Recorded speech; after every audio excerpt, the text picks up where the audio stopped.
اسلام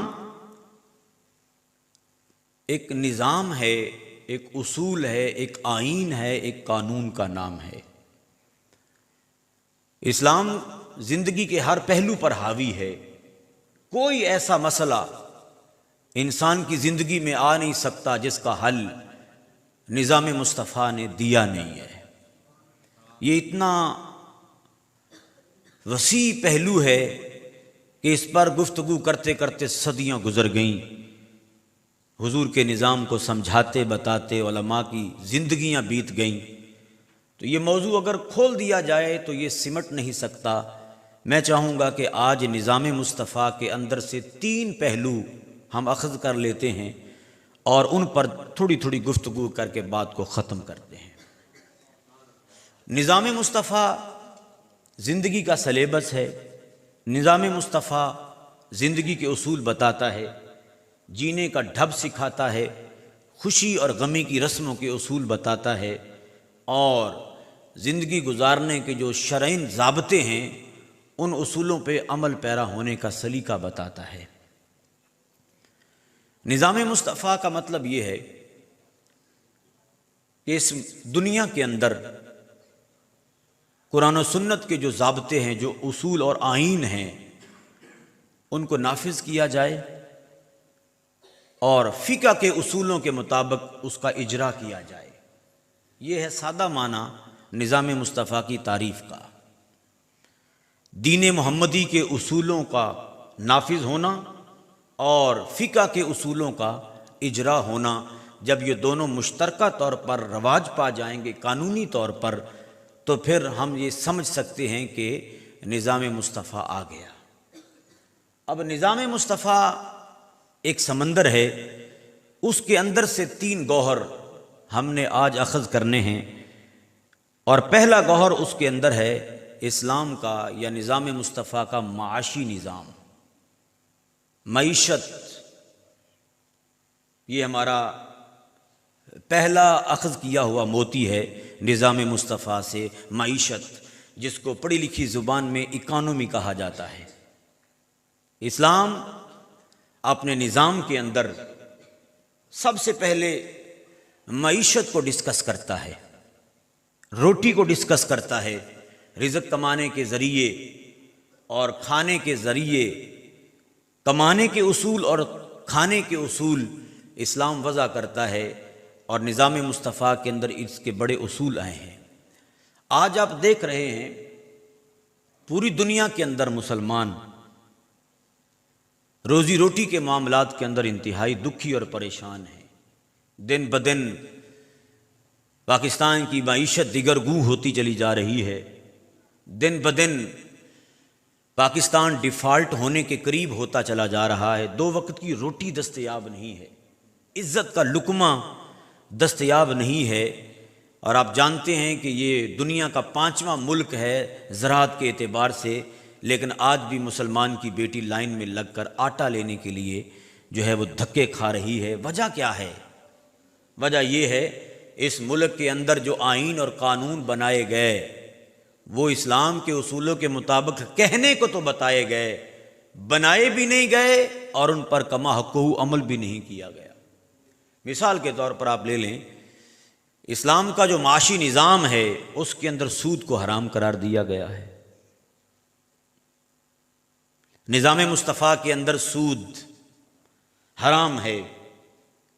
اللہ پاک کی ذات نے قرآن عزیز میں اس کی مذمت کی ہے سخت لفظوں میں۔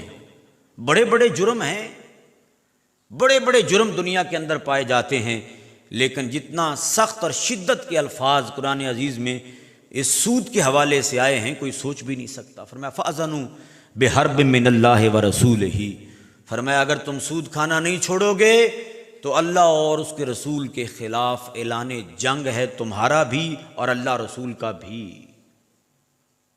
تم نے اللہ رسول سے اعلان جنگ چھیڑ دی سود کھانے کے بعد، اور اللہ رسول بھی تمہارے خلاف اعلان جنگ کرتا ہے۔ جو سود کا نظام پسند کرتا ہے، سودی معیشت کو بڑھاوا دیتا ہے، سود کی بینکاری نظام کو پسند کرتا ہے، فرمایا وہ شخص اس شخص کے خلاف یا اس نظام کے خلاف اللہ رسول کا اعلان جنگ ہے۔ اور آپ سمجھ رہے ہیں کہ ہم نے جنگ کرنی تھی امریکہ سے۔ غیرت محمدی جس بات کا درس اور سبق دیتی ہے وہ تو ہمیں یہ سبق دیتی ہے کہ تم نے رسول اللہ کے دشمنوں سے جنگ چھیڑنی تھی۔ اسلام اور فرزندان توحید اور غلامان رسالت ملک پاکستان کے لوگوں، جنگ تو چھیڑنی تھی ہم نے امریکہ کے خلاف، جنگ چھیڑنی تھی ہم نے رشیا کے خلاف، اور جنگ چھیڑنی تھی ہم نے انڈیا کے خلاف۔ ہم نے اللہ رسول سے جنگ چھیڑ دی، اللہ رسول سے جنگ چھیڑ دی۔ جب اللہ رسول سے جنگ کا ہم نے اعلان کر رکھا ہے تو پھر کوئی یہ تصور کر سکتا ہے کہ اس ملک کی اکانومی اوپر آئے گی؟ کبھی نہیں ہو سکتا، سوال ہی ممکن نہیں ہے۔ اس ملک کی اکانومی اور اس ملک کی معیشت، خدا کی ذات نے واضح لفظوں میں اعلان کیا ہے کہ میرے مصطفیٰ کے نظام سے اگر منہ موڑ لوگے تو پھر سنو، فرمایا من اعرض عن ذکری فإن له معیشتا ضنکا ونحشرہ یوم القیامۃ اعمی۔ دو ٹوک بات کی ہے، فرمایا اگر تم نے میری یادوں سے منہ موڑ لیا، من اعرض عن ذکری، اس ذکر کا ظاہری معنی اللہ کی یاد ہے، لیکن اس کا باطنی معنی، اس کا اصولی معنی یہ ہے کہ اگر تم نے اللہ رسول کے احکام سے منہ موڑ لیا، اگر تم نے سود کھانا شروع کر دیا اور اللہ رسول کے احکام کو پس پشت ڈالا، تو فرمایا پھر دو عذاب تم پہ آئیں گے، تیار ہو جاؤ۔ کون سا؟ فرمایا فإن لہ معیشتا ضنکا، فرمایا پھر پہلا عذاب تم پہ یہ آئے گا کہ تمہاری معیشت تنگ کر دی جائے گی۔ بڑے بڑے دنیا کے اندر اور ملک پاکستان کے اندر بڑے بڑے اکانومسٹ لائے گئے، پڑھے لکھے تجربہ کار، دبنگ اعلان کیے گئے کہ ہم بڑے تجربہ کار لے کے آ رہے ہیں، اس ملک کی معیشت کو جو ہے وہ چاند پر پہنچا دیں گے، اس ملک کی معیشت کو استحکام آئے گا۔ لیکن قرآن نے اعلان کر دیا من اعرض عن ذکری فإن لہ معیشتا ضنکا۔ سادہ لفظوں میں اس کا مفہوم یہ ہے کہ اگر تم نے نظام مصطفیٰ سے منہ موڑ لیا تو فرمایا پہلا اللہ کا پھر حکم اور اللہ کا عذاب یہ آئے گا کہ فإن لہ معیشتا ضنکا، پھر اللہ تعالیٰ تمہاری معیشت کا بیڑا غرق کر دے گا، وَنَحْشُرُهُ يَوْمَ الْقِيَامَةِ أَعْمَىٰ، اور قیامت کے دن تجھے اندھا کر کے اٹھائے گا۔ نظام مصطفیٰ سے غداری کی یہ سزا ہے۔ بڑے بڑے پڑھے لکھے اکانومسٹ لائے گئے اس ملک کی معیشت کو ٹھیک کرنے کے لیے۔ اس ملک کی معیشت کبھی بھی استحکام نہیں پا سکتی جب تک اس ملک کے اندر حضور کا نظام نہیں آ جاتا۔ سوال ہی پیدا نہیں ہوتا، ممکن ہی نہیں ہے۔ حضور کے نظام کے بغیر اس ملک کی معیشت کبھی بھی اوپر نہیں آ سکتی۔ اس ملک کی معیشت اسی وقت ہی استحکام پائے گی جب نظام مصطفیٰ سود سے پاک نظام آئے گا۔ نعرہ تکبیر، نعرہ رسالت، نعرہ رسالت، عظمت و شان مصطفیٰ، نظام مصطفیٰ، نظام مصطفیٰ۔ ایک اور موقع پہ حضور فرماتے ہیں لعن اللہ علی آکلہ و موکلہ و کاتبہ و شاہدہ او کما قال رسول۔ حضور فرماتے ہیں سود کھانے والا وہ بھی لعنتی ہے، سود کھلانے والا وہ بھی لعنتی ہے، سود لکھنے والا وہ بھی لعنتی ہے، اور سود پر گواہی دینے والا بھی لعنتی ہے۔ اب تصور کیجئے جس ملک کے اندر سود کو ریڑھ کی ہڈی کی حیثیت دے دی گئی ہو، اب یہ تصور کیسے ممکن ہے کہ اس ملک کے اندر معیشت کا استحکام آئے گا؟ اور آپ کو پتہ ہے کہ آئی ایم ایف کے سامنے یہ گھٹنے ٹیک کے کھڑے ہیں، اور اگر شرائط کے ساتھ وہاں کچھ پیسہ مل جاتا ہے تو بدبختی کی انتہا یہ ہے کہ پھر ٹیلی ویژن سکرین پر بیٹھ کر ہمیں یہ بتایا جاتا ہے کہ مبارک ہو، آئی ایم ایف کے ساتھ مذاکرات طے پا گئے ہیں، $1 ارب کی قسط فلاں دن آ رہی ہے۔ اب سود پر بھی ہم نے مبارک باتیں دینی ہیں؟ اللہ پاک نے تو سود خور کو، کھلانے والے کو، لکھنے والے کو، گواہ کو ملعون قرار دے دیا، لعنتی قرار دے دیا، اللہ کی رحمت سے محروم قرار دے دیا۔ اور ہمارا نظام، لوگ کہتے ہیں کہ آئی ایم ایف سے اگر پیسہ ملے گا، ڈالر ملیں گے تو معیشت کا استحکام آئے گا، ممکن نہیں ہے۔ پیغام خداوندی 14 صدیوں سے دے دیا جا چکا ہے کہ جب جب تم سود کے اندھی غار میں اترتے چلے جاؤ گے تمہاری معیشت کا بیڑا غرق ہوتا چلا جائے۔ اور حضور فرماتے ہیں ایک اور حدیث پاک کے اندر، حضور فرماتے ہیں سود کے 70 درجے ہیں۔ کتنے درجے؟ 70 درجے، بلندی کے اعتبار سے، مرتبے رتبے کے اعتبار سے کم زیادہ۔ فرمایا جو سب سے کم تر درجہ ہے سود کا، فرمایا سنو کلیجہ منہ کو آتا ہے حضور کے الفاظ سن کر۔ حضور فرماتے ہیں سود کا جو سب سے کم تر درجہ ہے وہ یہ ہے کہ جیسے بندہ کوئی سگی ماں سے بدکاری کرے، سگی ماں سے کوئی بدکاری کرے تو سود کا کم تر درجہ۔ اور ہمارے ملک کے اندر سودی نظام کو پرواج کیا جا رہا ہے۔ شریعت کورٹ نے حکم دے دیا کہ سود کو ختم کرو، اور ہمارے ملک کے وزیر سپریم کورٹ چلے گئے اس ریٹ کے خلاف کہ شریعت کورٹ نے یہ کیوں کہہ دیا ہے کہ سود کو حرام قرار دیا ہے اور سود کا نظام ختم کرو۔ اب ایسے معاملات کے اندر یا ایسے اصولوں پر مبنی اگر نظام اس ملک کے اندر موجود رہے گا تو تصور بھی نہیں کیا جا سکتا کہ اس ملک کی معیشت اوپر آئے گی۔ اور سود اگر گھر کے اندر 10 افراد رہتے ہیں، 10 افراد رہتے ہیں تو ایک شخص اس کے اندر سودی کاروبار کرتا ہے تو 10 لوگ اس نحوست کی زد میں آتے ہیں۔ ایک گھر کا ایک فرد اگر سود پہ کام شروع کر دے تو چند دنوں کے اندر نہیں تو چند مہینوں کے اندر وہ سڑک پہ آ جاتا ہے۔ تو کوئی تصور بھی کیا جا سکتا ہے کہ اس ملک کے اندر سود کا نظام ہو اور معیشت کا استحکام آئے؟ ممکن نہیں ہے۔ اور ہمیں یہ بتایا جا رہا ہے، ہمیں یہ سمجھایا جا رہا ہے کہ بھائی سود کے بغیر نہیں چل سکتے ہم، سود کے بغیر پاکستان کی اکانومی بڑی جو خطرے میں آ جائے گی۔ ہمیں جناب بڑے بڑے اعلان کروائے جا رہے ہیں اور ٹیلی ویژن سکرین پر بیٹھ کر بڑے بڑے لوگ لیکچر جھاڑتے رہتے ہیں کہ پوری دنیا کے ساتھ ہمارے تعلقات ہیں، مغربی دنیا کے ساتھ ہمارے تعلقات ہیں، وہ سودی معاملہ کرتے ہیں، لہٰذا ہمیں ان کے ساتھ شانہ بشانہ چلنا ہماری مجبوری ہے۔ کوئی مجبوری نہیں ہے۔ حضرت سفیان ثوری رحمۃ اللہ تعالی علیہ، آپ کے محلے میں ایک طبلہ باز رہتا تھا۔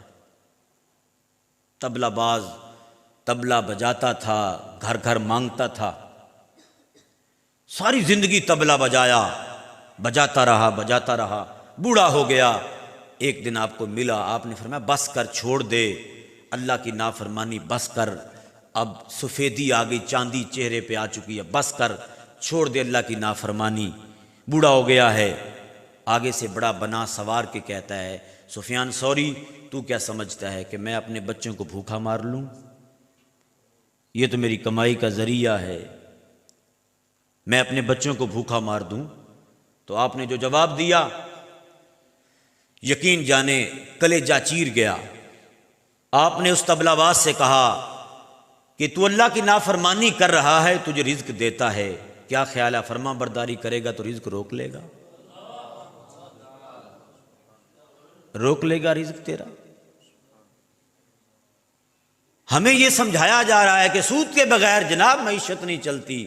میں کہتا ہوں اللہ کی فرما برداری میں تو آ کے دیکھو، رسول اللہ کا نظام تو قبول کر کے دیکھو، پھر دیکھنا آسمان سے کیسے اللہ کی رحمت اور زمین کے خزانے سارے کیوں نہ اگلے، اپنی آنکھوں سے دیکھو۔ اور جب نظام مصطفیٰ کو رواج دیا گیا ریاست مدینہ میں تو آپ جانتے ہیں سیدنا عمر بن عبدالعزیز کا زمانہ آیا، 7 صوبوں سے زکوٰۃ واپس آ گئی۔ یہ ہے اسلام کا نظام معیشت۔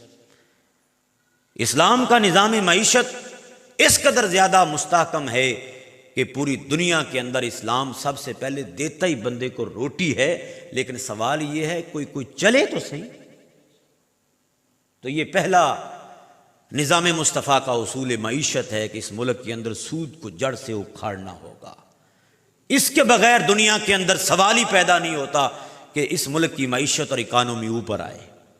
دن بدن ملک ڈیفالٹ ہونے کے قریب ہوتا چلا جا رہا ہے، 2 وقت کا لقمہ دستیاب نہیں ہے، 5 کروڑ انسان غربت کی تہ کے نیچے زندگی گزارنے پر مجبور ہو چکے ہیں۔ تو اللہ رسول سے جنگ چھیڑنے کا نتیجہ آپ دیکھ چکے ہیں، لہٰذا توبہ کرو، معافی مانگو اللہ تعالیٰ کی ذات سے۔ ممکن ہے کہ اللہ تعالیٰ غفور رحیم ذات ہے، معاف کر دے، لیکن سب سے پہلے اس ملک کے اندر سود کے نظام کا بائیکاٹ کرو۔ اور یاد رکھو میرے مصطفیٰ کریم کی حدیث ہے، من رآ منکم منکرا، جب تم اپنی آنکھوں کے سامنے کسی بدی اور برائی کو دیکھو تو فلیغیرہ بیدہ، فرمایا اپنے ہاتھوں سے اس کو روکو، اور ہاتھوں سے نہیں روک سکتے تو زبان سے روکو، اور زبان سے نہیں روک سکتے تو دل میں برا جانو، اور ذالک اضعف من الایمان، دل میں برا جاننا ایمان کا کمزور درجہ ہے۔ دل میں برا تو جانو، دل میں برا جانو گے، ایک دن وہ وقت آ جائے گا زبان کو طاقت مل جائے گی، ہاتھوں کو جرت مل جائے گی۔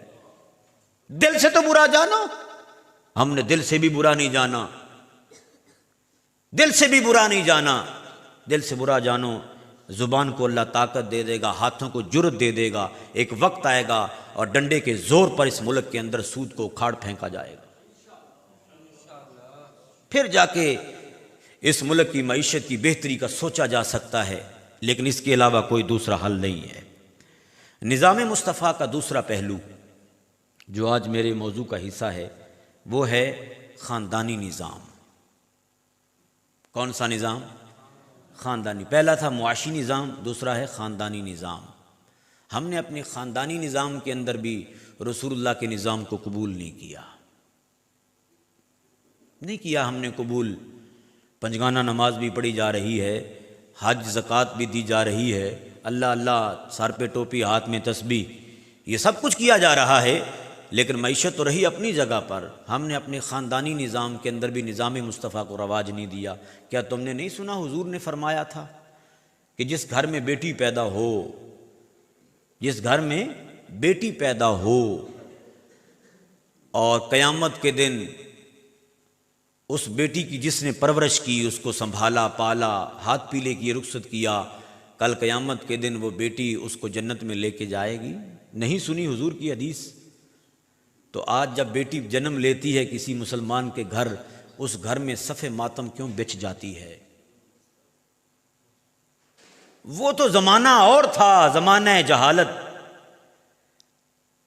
زمانہ جہالت میں لوگ بیٹیوں کو زندہ درگور کر دیا کرتے تھے، اور بے ای ذنب قتلت کی صدائیں آج بھی قرآن عزیز کے اندر موجود ہیں۔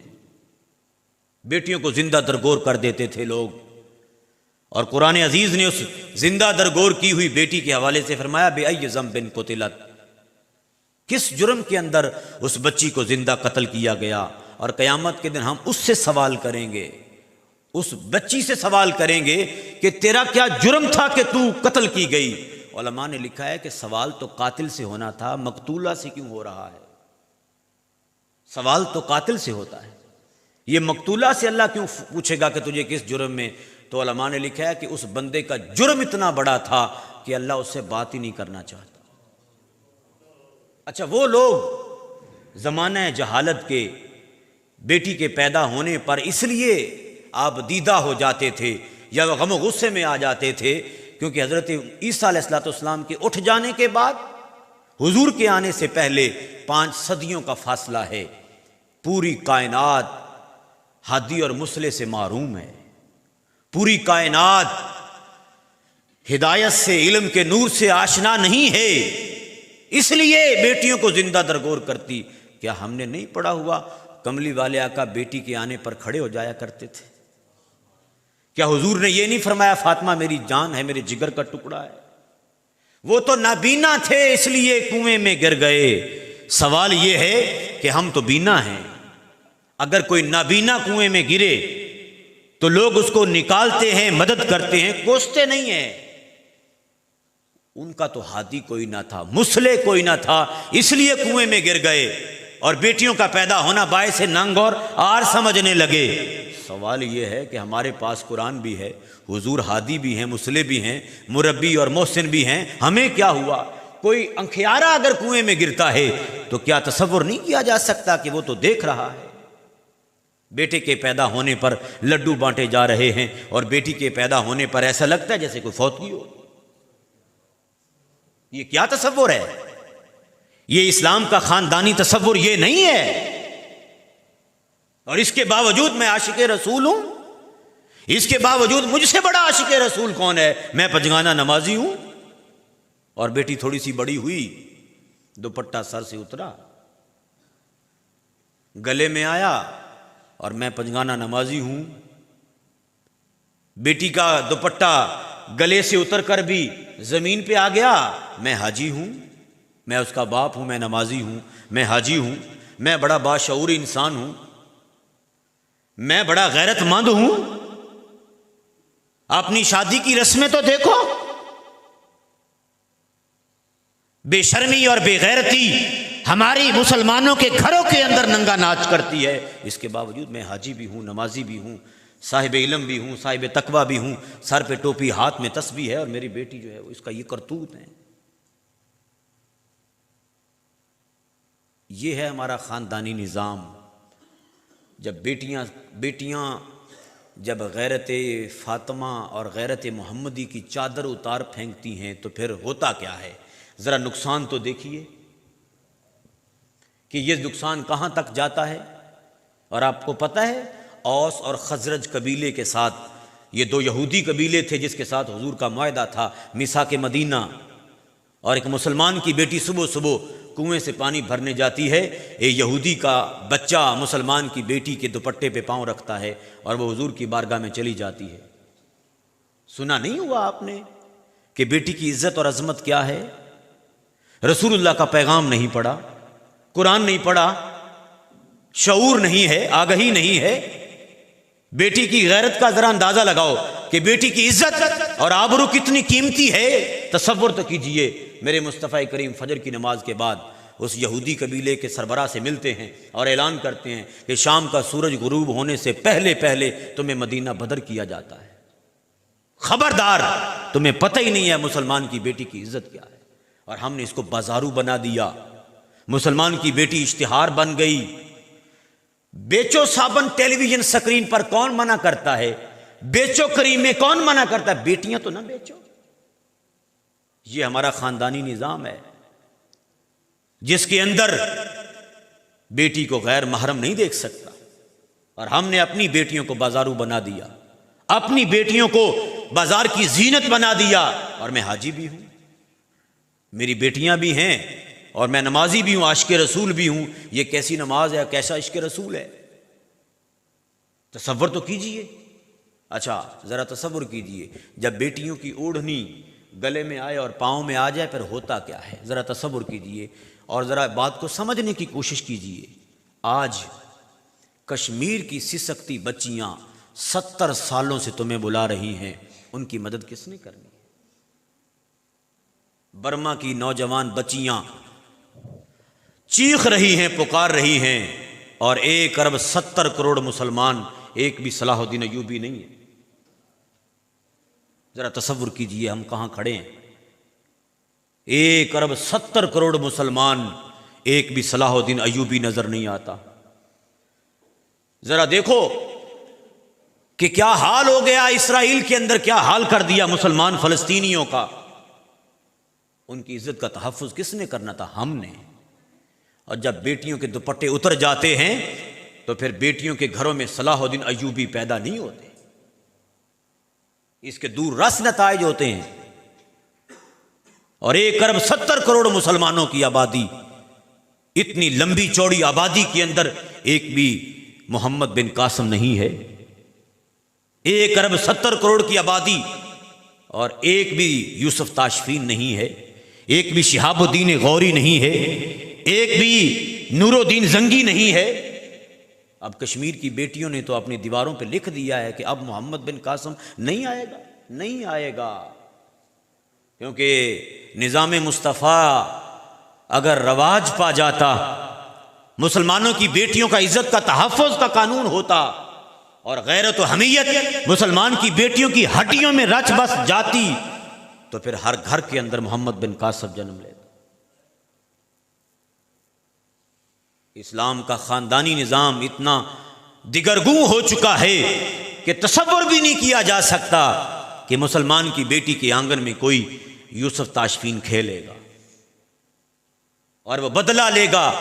70 سال ہو گئے ہم ہر سال یوم یکجہتی کشمیر مناتے ہیں اور یہ کہتے ہیں کہ ہم انڈیا کو اینٹ کا جواب پتھر سے دیں گے، آج تک وہ پتھر نظر نہیں آیا، نہ ملا ہے۔ کیوں ایسا ہو رہا ہے؟ کیونکہ جب بہنوں، بیٹیوں اور ماؤں کے اندر سے غیرت کے پتے ختم ہو جائیں تو پھر غیرت مند نوجوان نہیں پیدا ہوتے۔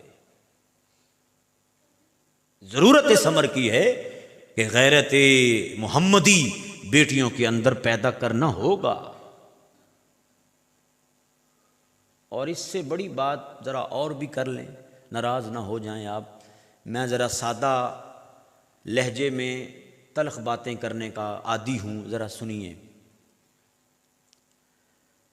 چلو بیٹی کے پیدا ہونے پر تو آپ نے ماتم کیا، کسی کو نہیں بتایا کہ بیٹی ہوئی ہے۔ بیٹی کے جب ہاتھ پیلے کیے جا رہے ہیں پھر تو بتایا، بیٹی کو جہیز تو دے دیا، حصہ کس نے دینا ہے؟ نظام مصطفیٰ کے اندر بیٹی کا حصہ بھی ہے۔ بھائی صفاق درندہ بن گیا، باپ کھا گیا بیٹی کا حصہ، کس نے دینا ہے؟ پنجگانہ نمازی ہے باپ، پنجگانہ نمازی باپ ہر سال حج کرنے جاتا ہے، عمرے پہ آنا جانا لگا رہتا ہے، بیٹی کو حصہ کس نے دینا ہے؟ قرآن عزیز نہیں پڑھا، ایمان نہیں ہے، اتنا رزق سے پیار ہے، اتنا دولت سے پیار ہو گیا کہ بیٹیوں کا حصہ باپ کھا گیا، پھر بھائی کھا گئے۔ اس کے باوجود میں عاشق رسول ہوں، مجھ سے بڑا عاشق رسول کون ہو سکتا ہے؟ میرے ہاتھ میں تسبیح ہے، سر پہ ٹوپی ہے، میں عاشق رسول ہوں، اور بیٹی کا حصہ کھا گیا۔ یہ کون سا عشق رسول ہے جس کے اندر بیٹی کا حصہ بھی کھایا جا رہا ہے اور جناب میں عاشق رسول بھی ہوں؟ یہ کون سا عشق ہے؟ یہ کیسی دو نمبری ہے جو امت مصطفیٰ نے کی ہے؟ خاندانی نظام کے اندر غیرت بہت بڑی چیز ہے، حمیت بہت بڑی چیز ہے، پردے داری بہت بڑی چیز ہے۔ حضرت ام خلاد، ذرا تصور کیجئے کیسے لوگ تھے، نظام مصطفیٰ، ریاست مدینہ کے لوگ، اللہ اللہ، حضرت ام خلاد اپنے بیٹے کی لاش پہ آتی ہیں، بیٹے کی لاش پہ ام خلاد آتی ہیں، بیٹے کی لاش پہ، اور بہت بڑی چادر زیب تن کیے ہوئے، بڑھاپا سر پہ ہے ام خلاد کے رضی اللہ تعالیٰ عنہ، بڑھاپا سر پہ آ چکا ہے، بال سفید ہو گئے، بہت بڑی چادر لے کر جاتی ہیں بیٹے کی لاش پہ۔ جب لاش پہ پہنچی تو کسی صحابی نے کہا، اماں جی آج بھی اتنے پردہ کر کے آپ آئی ہیں، بیٹے کی لاش پہ آئی ہیں اتنا بڑا پردہ کر کے؟ کہتی ہیں، بیٹے میرا بیٹا مرا ہے، میری حیا تو نہیں مری، میرا بیٹا ضرور مرا ہے لیکن میری حیا نہیں مری، آج سب کچھ زندہ ہے، حیا مر گئی، سب کچھ زندہ ہے اور غیرت مر گئی، عزت ختم ہو گئی۔ اور لوگ ننگے پن کو، فحاشی اور یانی کو عزت کا نام دیتے ہیں۔ لوگ کہتے ہیں ہم انسانیت بڑی ترقی کر گئی ہے، اور جناب بڑی تیزی کے ساتھ ہم یورپی یونین کے ساتھ شانہ بشانہ کھڑے ہیں۔ صاحبو، عزت یورپی یونین کے ساتھ کھڑے ہونے میں نہیں ہے، عزت فیشن کے صورت کے اندر سر سے دوپٹہ اتارنے میں نہیں ہے، عزت صرف اور صرف اللہ پاک نے تقوی میں رکھی ہے۔ ان اکرمکم عند اللہ اتقاکم۔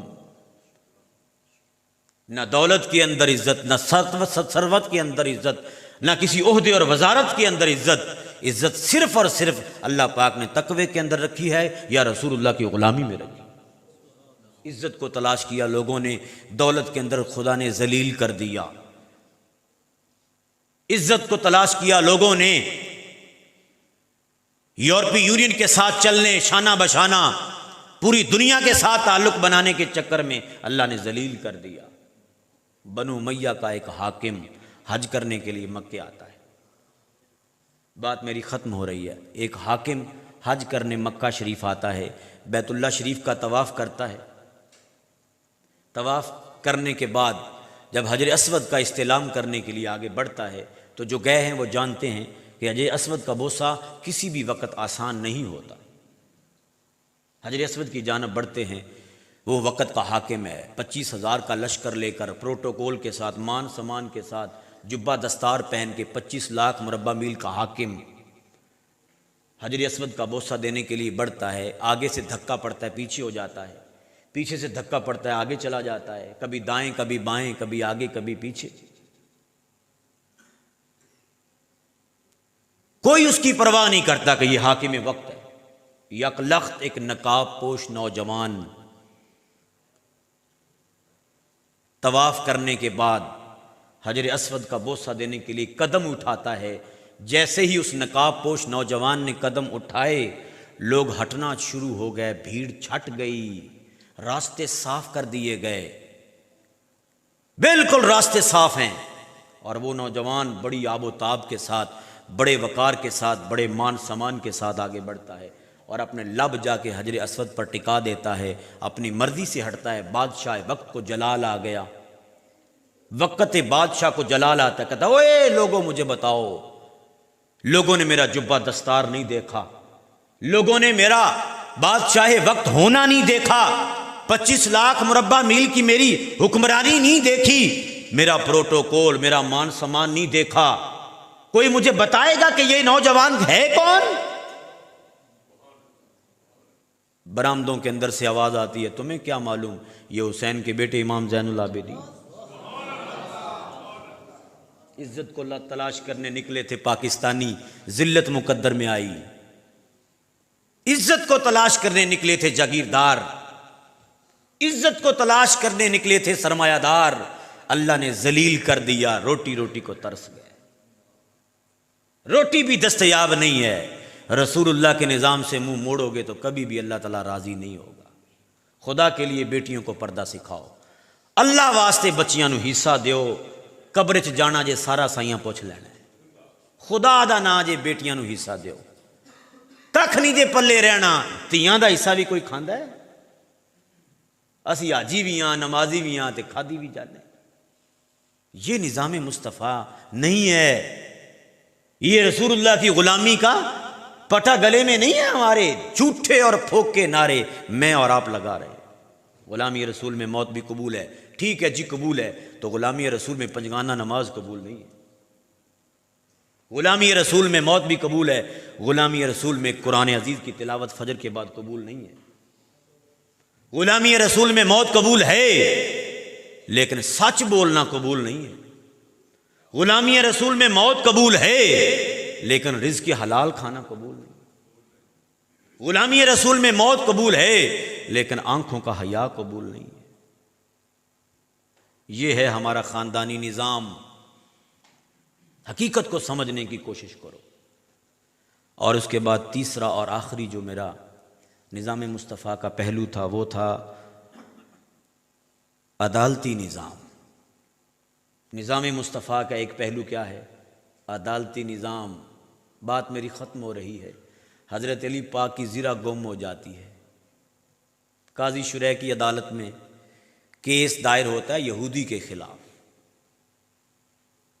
کیس دائر ہوتا ہے یہودی کے خلاف، اور یہودی کے پاس آپ نے زرہ اپنی آنکھوں سے دیکھی، آنکھوں سے دیکھی آپ نے کہ یہودی کے پاس میری زرہ ہے، پہچان لیا آپ نے۔ قاضی شریح کی عدالت کوفے میں لگتی ہے، اس وقت دارالخلافہ کوفہ ہے، مدینہ، ریاست مدینہ کا، حضرت علی پاک خلیفۃ رسول ہیں، اور قاضی شریح کی عدالت میں مقدمہ یہودی کے خلاف پیش کیا جاتا ہے۔ اور آپ کو پتہ ہے، ساری دنیا اس بات کو جانتی ہے، ساری دنیا جانتی ہے کہ ہوتا کیا ہے۔ حضرت علی پاک یہودی کے مقابلے میں کھڑے ہیں، اور قاضی شریح حضرت جناب علی المرتضیٰ کو کہتے ہیں کہ اگر یہ زرہ تمہاری ہے تو تمہارے پاس کوئی گواہ ہے؟ کوئی گواہ ہے؟ عرض کرتے ہیں ہاں میرے پاس میرا بیٹا گواہ ہے، وہ جانتا ہے کہ زرہ میری ہے۔ فرمایا تمہیں یہ معلوم نہیں ہے علی پاک، آپ نہیں جانتے کہ ایک بیٹے کی گواہی عدالت کے اندر باپ کے حق میں قبول نہیں ہوتی؟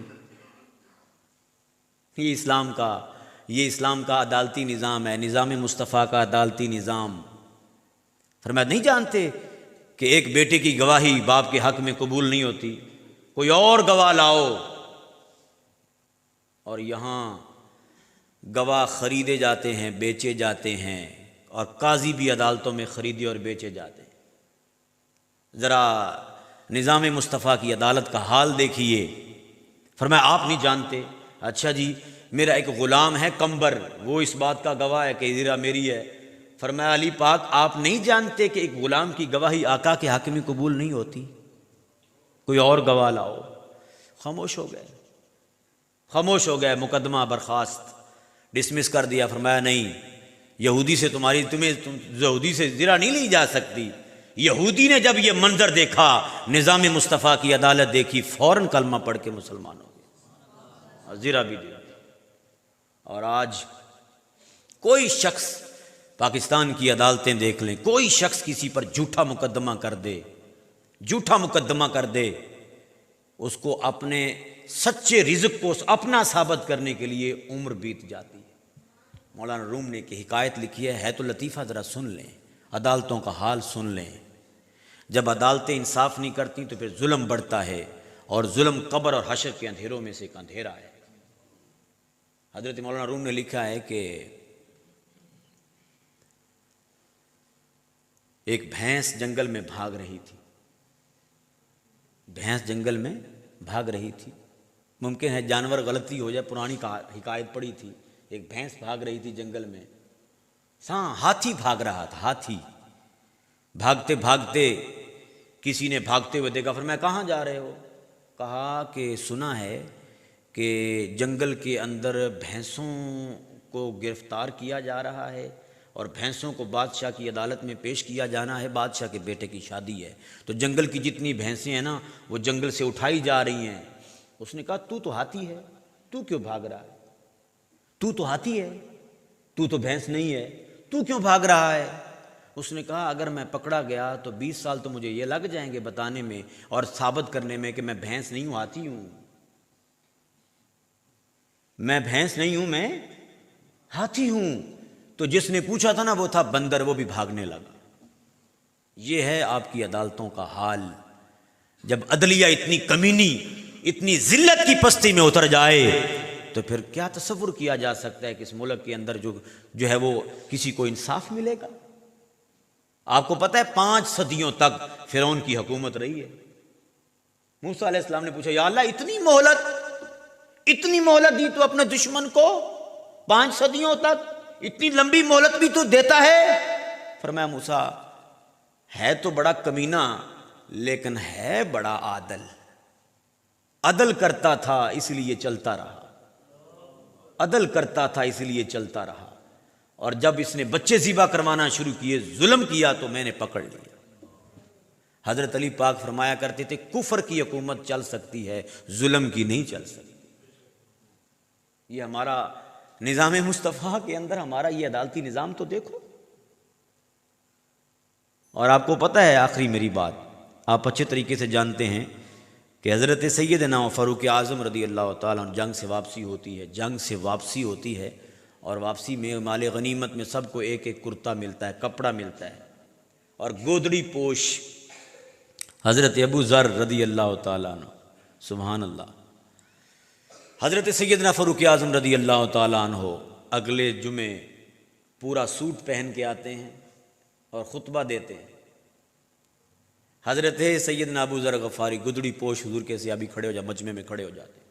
سیدنا فاروق اعظم سے پوچھتے ہیں سیدنا فاروق اعظم لا اسمع ولا ادھاؤ، فرمایا نہیں سنیں گے، نہیں ہدایت لیں گے آپ سے، تمہاری بات نہیں سنی جائے گی۔ اس مال غنیمت سے جس کو کپڑا ملا ہے مجھے بھی ملا ہے، میرا تو قمیض نہیں بنا، تمہارا قمیض کیسے بن گیا؟ پہلے اس کا جواب دو، پہلے اس بات کا جواب دو۔ فرمایا یہ جواب میرا بیٹا دے گا، عبداللہ بن عمر۔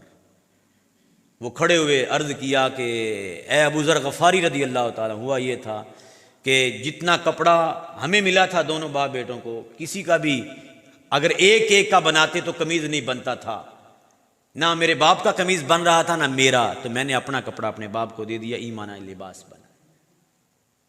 یہ اسلام کا عدالتی نظام یہ ہے کہ 36 لاکھ مربع میل کے حاکم کو بھی وہ منبر رسول پہ کھڑا ہو تو پوچھ لیا جاتا ہے، لیکن یہاں ذرا آواز بلند کرو، گردن کاٹ دی جائے گی۔